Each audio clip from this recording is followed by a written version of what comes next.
বন্ধ স্থলপথ, দেশের অর্থনীতি বাঁচাতে জলপথে পণ্য পরিবহন এখন ভরসা বাংলাদেশের। সুন্দরবনে বেড়েছে বাংলাদেশি জাহাজের আনাগোনা। চিন্তায় স্থানীয় মানুষজন থেকে প্রশাসনের কর্তারা। ইতিমধ্যেই সড়ক পথে বাংলাদেশের সঙ্গে বাণিজ্য স্থগিত রেখেছে ভারত সরকার। ভারতের মাটি ব্যবহার করে বাংলাদেশ পণ্য সামগ্রী আমদানি রপ্তানি করতে পারবে না বলে নির্দেশিকা জারি করেছে দিল্লি। তবে এখনও উন্মুক্ত রয়েছে জলপথ। বাংলাদেশের সঙ্গে ভারতের জলপথ যোগাযোগের অন্যতম মাধ্যম সুন্দরবনের নদীপথ। আন্তর্জাতিক এই জলপথ ব্যবহার করে প্রতিনিয়ত বাংলাদেশি পণ্যবাহী জাহাজ যাতায়াত করে। গত কয়েকদিনে সেই জাহাজ চলাচল অনেকটা বেড়ে গেছে বলে দাবি স্থানীয়দের।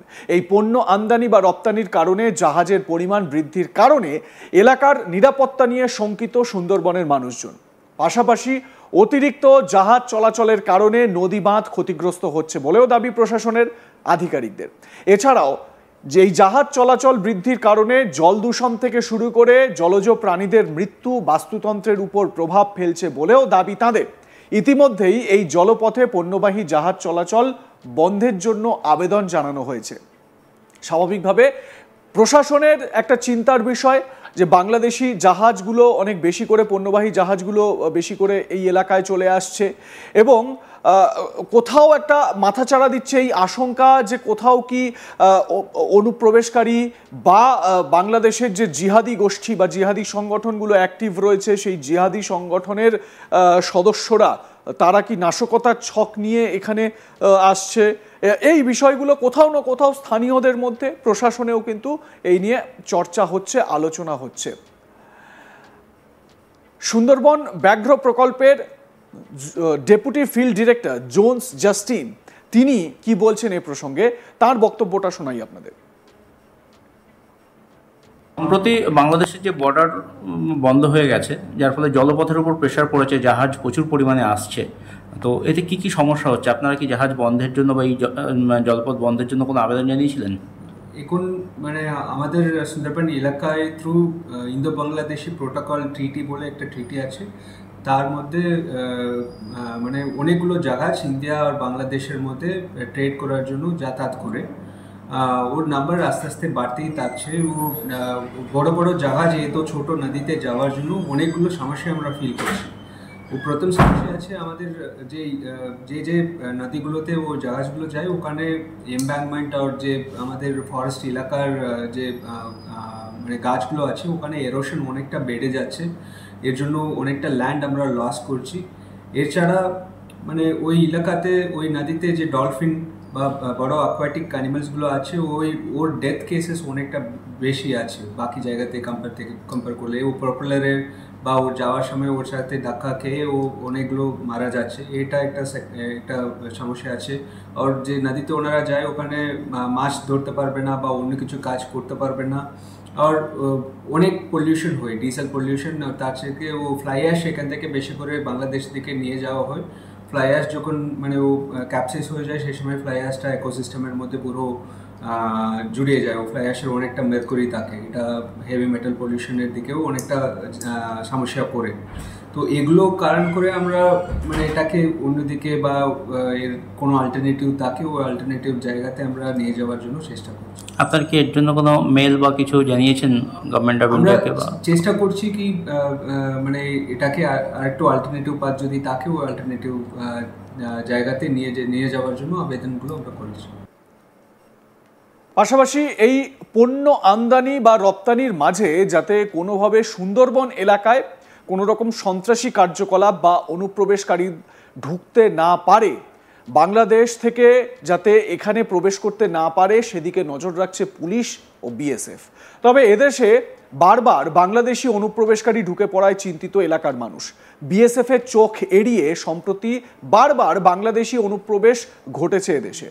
এসবের মধ্যে অন্যতম করিডোর হিসেবে সুন্দরবনকে ব্যবহার করেছে তারা। দালালদের হাত ধরে বাংলাদেশের খুলনা, বাখেরহাট সহ একাধিক এলাকা থেকে ভারতে সম্প্রতি অনুপ্রবেশ ঘটেছে দেশের সুন্দরবন এলাকায়। সুন্দরবন কোস্টাল থানার পুলিশের তৎপরতায় ধরাও পড়েছে অনেকেই।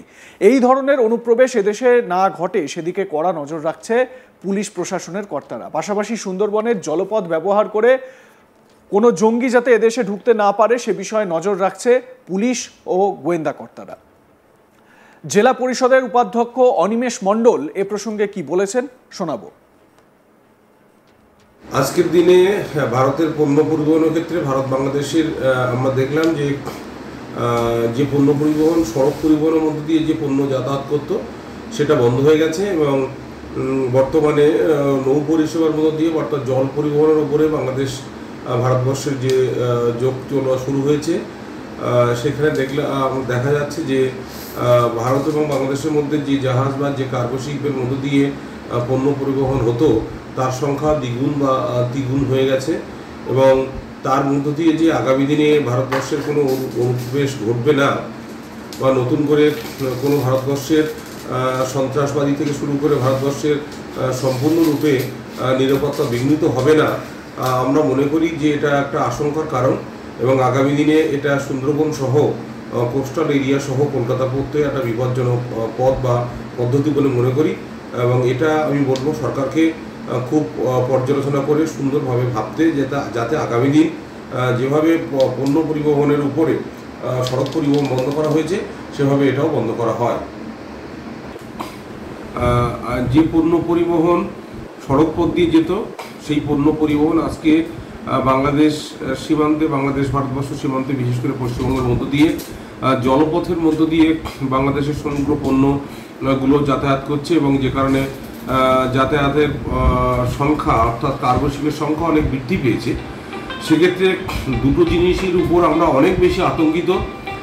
এক নম্বর জিনিস হচ্ছে যে আমরা নিশ্চিতভাবে দেখতে পাচ্ছি যে আমাদের নিরাপত্তা বিঘ্নিত হচ্ছে বাংলাদেশ ভারতবর্ষের সীমান্ত দিয়ে যাতায়াত, যেমন তার সঙ্গে সঙ্গে যে দোদুল্যমান পথ দিয়ে এটা যাওয়া হয় বা যাচ্ছে, যেমন রায়মঙ্গল ফেজ কুমিরমারি থেকে শুরু করে আমরা গাড়াল নদী থেকে শুরু করে হোগল নদী থেকে শুরু করে আমাদের মরিচঝাপি বা আমাদের কালিদাসপুর বা সাতজেরিয়া তালতলা থেকে শুরু করে আমাদের হেতালবাড়ি থেকে শুরু করে আমাদের উত্তরডাঙ্গা থেকে শুরু করে আমাদের রাঙাবেলিয়া, পাখিয়ালা, দয়াপুর, কনফারেন্স জোন, বালিয়ন, বারেটু, বিদ্যা, পিসখালি, বিদ্যাধরী সহ সামগ্রিক যে ভালনারেবল দোদুল্যমান নদী বাঁধের পাশ দিয়ে যেটা যাচ্ছে সেটা সুন্দরবনের মানুষের পক্ষে অনেক বেশি আতঙ্কের কারণ এ থেকে যেমন আতঙ্কের কারণ সন্ত্রাসবাদী সহ অনুপ্রবেশ ঢোকার সঙ্গে সঙ্গে যে দোদুল্যমান জায়গা দিয়ে যাচ্ছে সেই দোদুল্যমান যাওয়া জায়গার কারণে নদী ভাঙন প্রবণতা বাড়ছে। 100 দিনের কাজ আবাস যোজনার টাকা নেই, নদী বাঁধের মাটি নেই, নদী বাঁধের কাজ হচ্ছে না, ইরিগেশন যতটুকু করছে ততটুকু। সেক্ষেত্রে আবার কেন্দ্রীয় সরকার এই যে দ্বিমুখী নীতি নিচ্ছেন এবং লাইক, কমেন্ট, শেয়ার করতে ভুলবেন না। দেখতে থাকুন আজ তাক বাংলা। সাবস্ক্রাইব করুন আমাদের ইউটিউব চ্যানেলটি, বেল আইকন প্রেস করুন নোটিফিকেশন পেতে।